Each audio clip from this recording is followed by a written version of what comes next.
Guys, ரொம்ப நாளைக்கு அப்புறம் ஒரு குட்டி மினி விளாக் பார்க்கலாமா? அடிக்கிற வெயிலுக்கு நானும் என் வீட்டுக்காரும் மேட்சிங் அவுட்ஃபிட் போட்டு எங்கே போயிட்டுருக்கோம் தானே யோசிக்கிறீங்க. எங்கள் மாமாவுக்கு ஒரு குட்டி ஏஞ்சல் பிறந்திருக்காங்க. அவங்கள பார்க்குறக்கு போயிட்டுருக்கோம். போகிற வழியில் அந்த குட்டி பாப்பாவோட அம்மாவுக்கு ஃப்ரூட்ஸ் வாங்கிட்டு அங்கே போய் என் மாமா தலையில் ஐஸ்கிரீமுக்கு பில்லை கட்டிட்டு அப்படியே அங்கேருந்து கிளம்பிட்டோங்க. அங்கேருந்து கிளம்பி வெளியே வந்தால் சூரிய பகவான் சும்மா சுட்டரிச்சிட்டு இருந்தார். தலைகீழாக தான் குதிப்பேன்னு 2 பேர் கருப்பு கலர் ட்ரெஸ் போட்டு அந்த பாவத்துக்கு வச்சு செஞ்சுட்டாரு.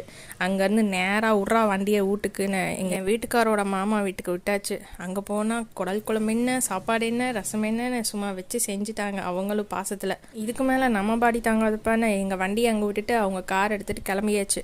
போகிற வழியில் அப்படியே கொஞ்சம் மாம்பழத்தையும் பேக் பண்ணிவிட்டு நேராக வீட்டுக்கு வந்தாச்சு. அடுத்து என் ஆளோட ஃப்ரெண்ட்ஸ் வீட்டிலேருந்து கால் வந்துருச்சு, சீக்கிரமாக வாடா முக்கியமான வேலை இருக்குன்னு. என்னமோ ஏதோன்னு போய் பார்த்தா தான் தெரியுது யூனோ விளாட்றதுக்கு தான் கூப்பிட்ருக்காங்கன்னு. அப்புறம் என்னங்க, நைட் ஃபுல்லாக உட்காந்து யூனோ விளையாடி முடிச்சுட்டு விடி ராத்திரியில் வீட்டுக்கு வந்து சேர்ந்தோம்.